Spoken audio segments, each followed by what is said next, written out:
With the primary focus in this NBA offseason being on what's going to happen with LeBron, Wade, and Bosh, and Carmelo Anthony in free agency, I think some of the focus gets shifted away from the fact that this is a pretty good free agent class. And one of those players that isn't maybe getting the attention that he merits is Lance Stephenson. And he's kind of an interesting story to me. Here's a kid that's a second-round pick out of Cincinnati in the 2010 NBA draft.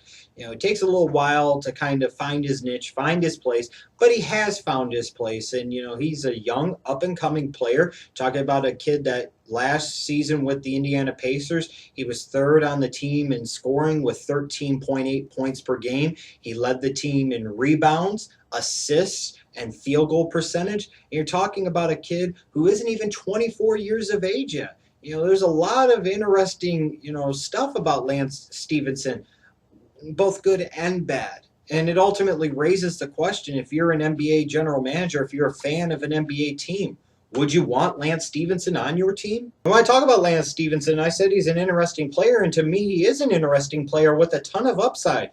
Again, you're talking about a kid that's not going to be 24 until September. You're talking about a young, athletic wing player with a ton of upside, potentially all-star caliber upside. He averaged almost 14 points a game as the third option for the Pacers this past year at the age of 23. And he's really just starting to kind of find his foothold in the NBA.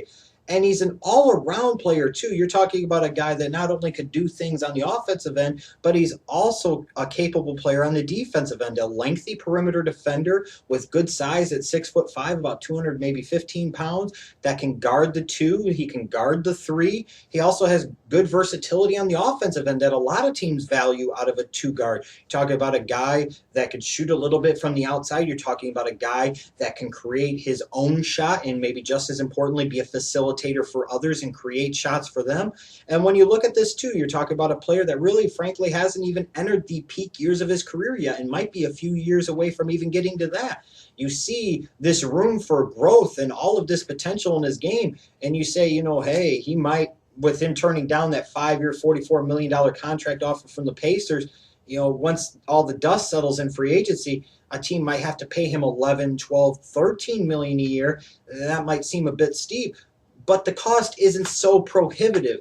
You're not going to have to pay this guy, max contract type of dollars or close to it, like maybe you would with a Gordon Hayward. And frankly, in terms of an all-around impact on the game, you might rather have a Lance Stephenson than a Gordon Hayward, and you might get a lot more bang for your buck when it comes to Lance Stephenson. The problem is with Lance Stephenson is while his youth seems to be appealing and seems to suggest that there's a lot of potential and room for growth in his game, which is very well could be the case, there's a lot of problems that come along with that youth and that lack of maturity. It seems like at times, and you especially saw this in the Eastern Conference Finals against the Heat, where Lance Stephenson was more focused on trying to play mind games and to get into people's heads than he was on actually playing the game, to the point where he became the most talked about player in that series, and not necessarily for a good reason. And he eventually, I think as the series went along, kind of took himself and as a byproduct, the team as a whole out of that series. And that's not a good thing. And you're looking at it and you're saying, here's a guy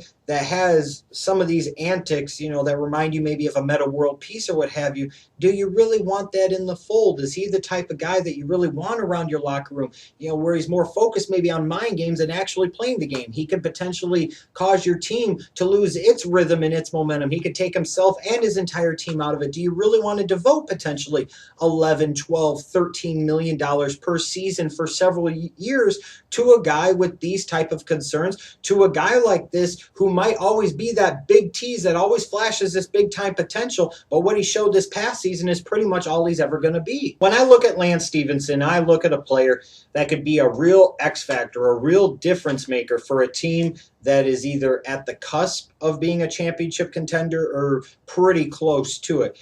But if you sit there and you try to sign him to be your number one or number two option on a bad team, it could be an unmitigated disaster because he might not be accustomed to that losing. It might be a bad environment for him, and he might create a bad environment for everybody else. I think he needs to be in a locker room with strong leadership and good work ethic and attitude all throughout. Now, don't get me wrong.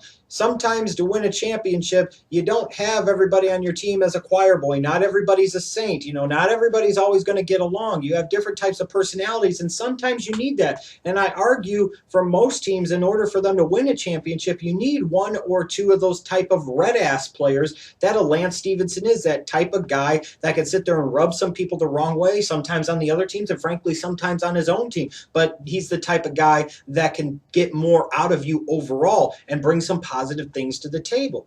So if you are a championship contending team, I think you got to entertain the thought of having a Lance Stephenson, but you got to be concerned about whether you want to devote 4 or 5 years of double-digit millions every season to this guy, because again, the upside is huge. But that upside could always be just upside. It can always be one big tantalizing dick tease that never quite comes to fruition. And all the while, you're always paying him for potential, and you're always waiting for him to grow up, and you're waiting for him to mature, and you're waiting for him to stop with some of the mind games, and then it just never happens. And then you're stuck with this potential locker room cancer for 4 or 5 seasons. So again, I'm kind of torn on this one. Would I want him on the Chicago Bulls? I'm not sure, but I want to hear from you. Would you want Lance Stephenson on your team as a fan? Would you want him on your team as an NBA executive? Do you think the risk reward is worth it, or do you think that he is just too much headache to take the chance on?